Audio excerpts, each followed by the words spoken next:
The President's remarks at Dudley Stadium, Vanderbilt University in Nashville, Tennessee, May 18, 1963.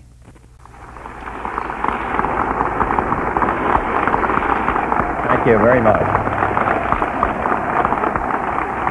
Mr. Chancellor, Mr. Vanderbilt,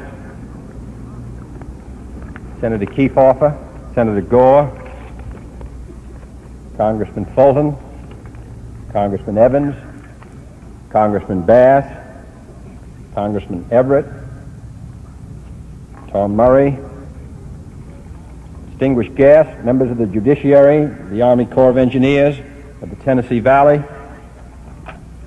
I first of all want to express my warm appreciation to the governor and the mayor of this state and city and to the people for a very generous welcome, and particularly to all those young men and women who lined the street and played music for us as we drove in to this stadium. We're glad they're here with us, and we feel the musical future of this city and state is assured.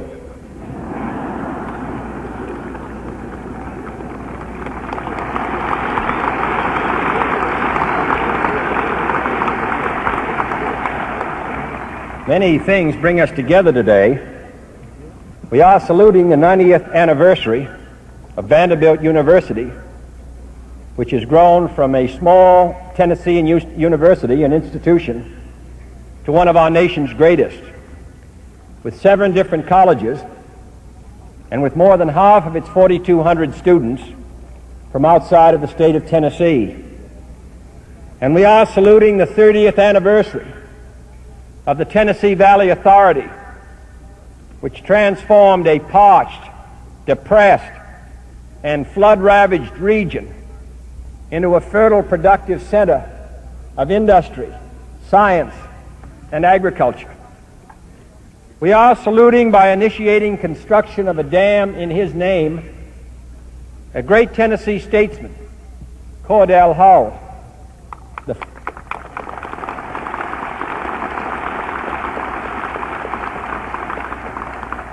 the father of reciprocal trade, the grandfather of the United Nations, the Secretary of State who presided over the transformation of this nation from a life of isolation and almost indifference to a state of responsible world leadership. And finally, we are saluting by the recognition of a forthcoming dam in his name, J. Percy Priest,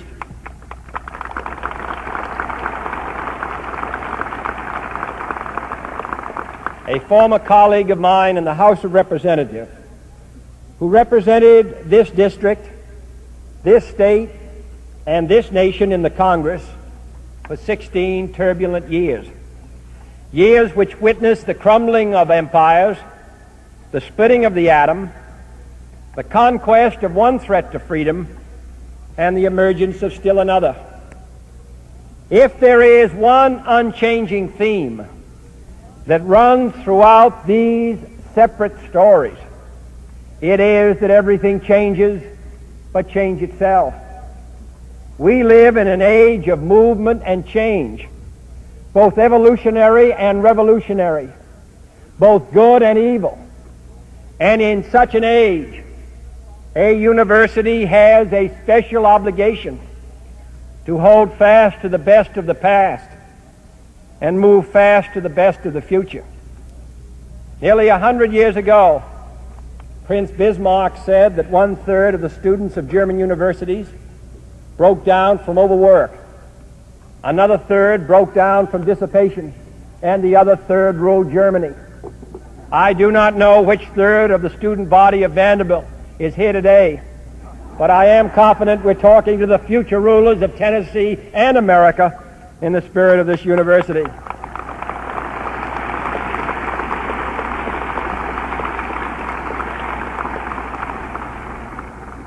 The essence of Vanderbilt is still learning. The essence of its outlook is still liberty. And liberty and learning will be and must be the touchstones of Vanderbilt University and of any free university in this country or the world. I say two touchstones, yet they are almost inseparable. Inseparable, if not indistinguishable.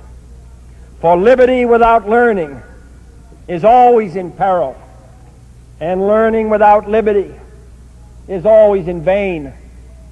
This state, this city, this campus have stood long for both human rights and human enlightenment, and let that forever be true. This nation is now engaged in a continuing debate about the rights of a portion of its citizens. That will go on, and those rights will expand until the standard first forged by the nation's founders has been reached, and all Americans enjoy equal opportunity and liberty under law.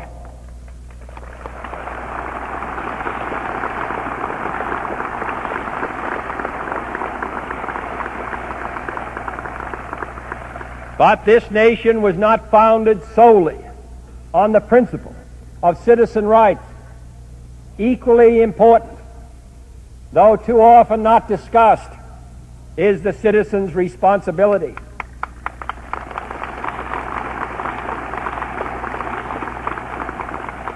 For our privileges can be no greater than our obligations. The protection of our rights can endure no longer than the performance of our responsibilities. Each can be neglected only at the peril of the other.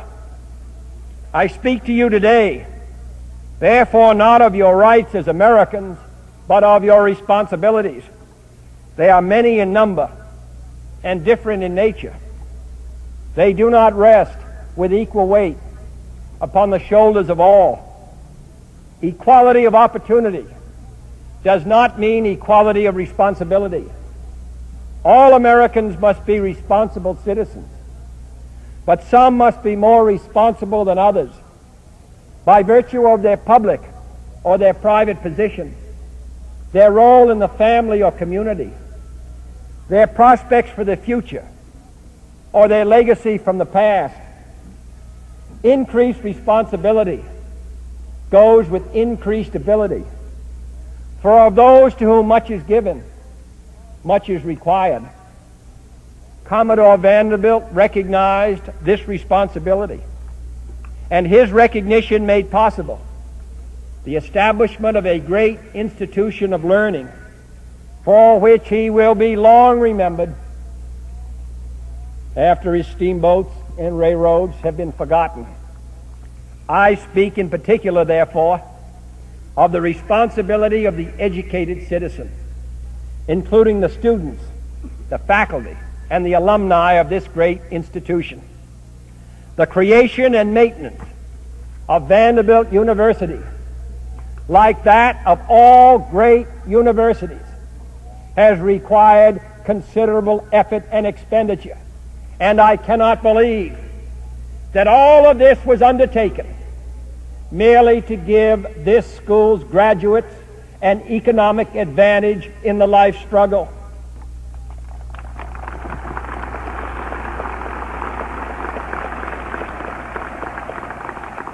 Every man sent out from a university, said Professor Woodrow Wilson, every man sent out from a university should be a man of his nation as well as a man of his time.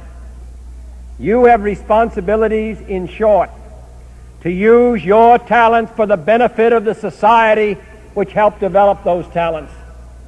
You must decide, as Goethe put it, whether you will be an anvil or a hammer, whether you will give to the world in which you were reared and educated the broadest possible benefits of that education. Of the many special obligations incumbent upon an educated citizen, I would cite three as outstanding. Your obligation to the pursuit of learning, your obligation to serve the public, your obligation to uphold the law. If the pursuit of learning is not defended by the educated citizen, it will not be defended at all.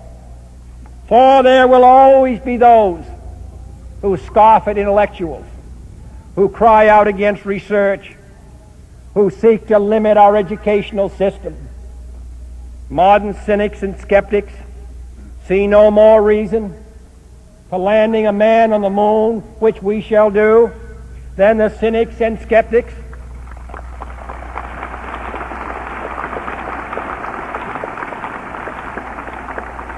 of half a millennium ago saw for the discovery of this country.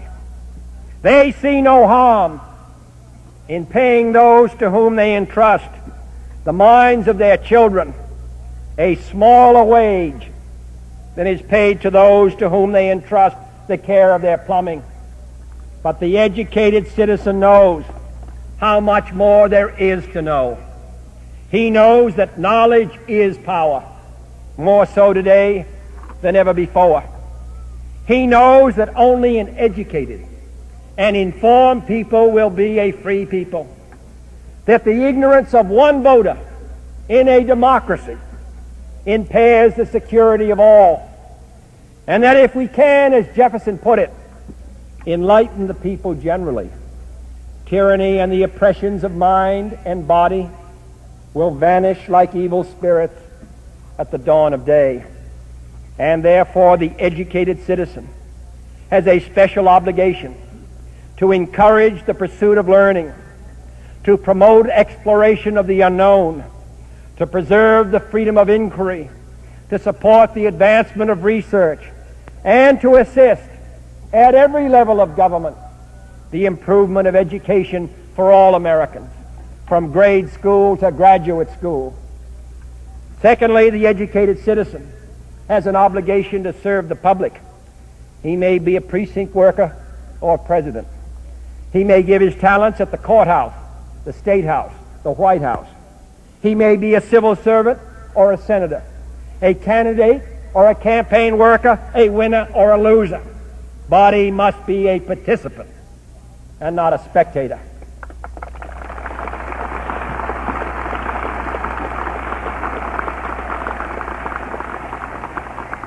At the Olympic Games, Aristotle wrote, "It is not the finest and strongest men who are crowned, but they who enter the lists. For out of these the prize men are selected. So too in life," he said, "of the honorable and the good, it is they who act who rightly win the prize." I urge all of you today, especially those who are students, to act, to enter the lists of public service and rightly win or lose the prize. For we can have only one form of aristocracy in this country. As Jefferson wrote long ago in rejecting John Adams' suggestion of an artificial aristocracy of wealth and birth, it is, he wrote, the natural aristocracy of character and talent. And the best form of government, he added, was that which selected these men for positions of responsibility. I would hope that all educated citizens would fulfill this obligation in politics, in government, here in Nashville, here in this state, in the Peace Corps, in the Foreign Service, in the government service, in the Tennessee Valley, in the world. You will find the pressures greater than the pay. You may endure more public attacks than support. But you will have the unequaled satisfaction of knowing that your character and talent are contributing to the direction and success of this free society. Third and finally, the educated citizen has an obligation to uphold the law. This is the obligation of every citizen in a free and peaceful society. But the educated citizen has a special responsibility by the virtue of his greater understanding. For whether he has ever studied history or current events, ethics or civics, the rules of a profession or the tools of a trade, He knows that only a respect for the law makes it possible for free men to dwell together in peace and progress. He knows that law is the adhesive force of the cement of society, creating order out of chaos and coherence in place of anarchy. He knows that for one man to defy a law or court order he does not like is to invite others to defy those which they do not like, leading to a breakdown of all justice and all order. He knows, too, that every fellow man is entitled to be regarded with decency and treated with dignity. Any educated citizen who seeks to subvert the law, to suppress freedom, or to subject other human beings to acts that are less than human degrades his inheritance, ignores his learning, and betrays his obligations. Certain other societies may respect the rule of force. We respect the rule of law.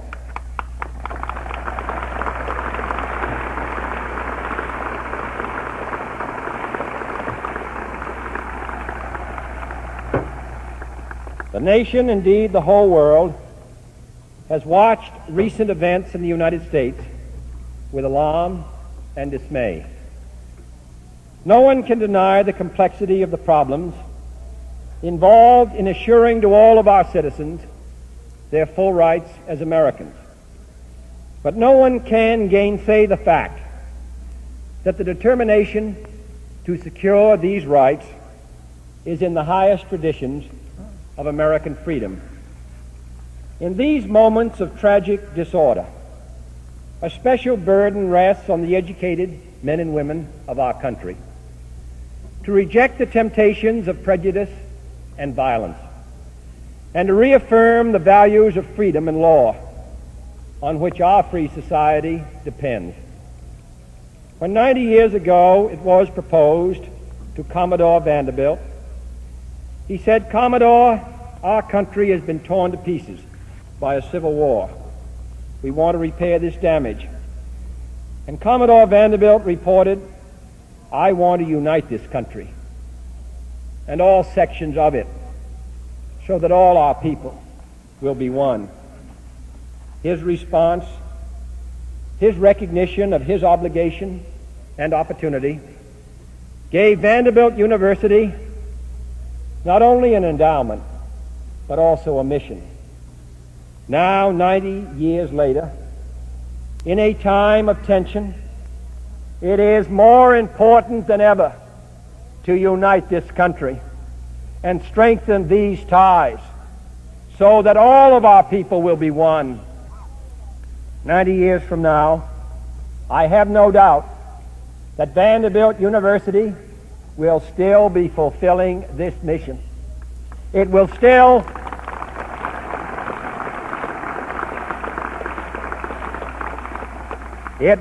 uphold learning, encourage public service, and teach respect for the law. It will neither turn its back on proven wisdom or turn its face from newborn challenge. It will still pass on to the youth of our land the full meaning of their rights and their responsibilities. And it will still be teaching the truth that makes us free and will keep us free. Thank you.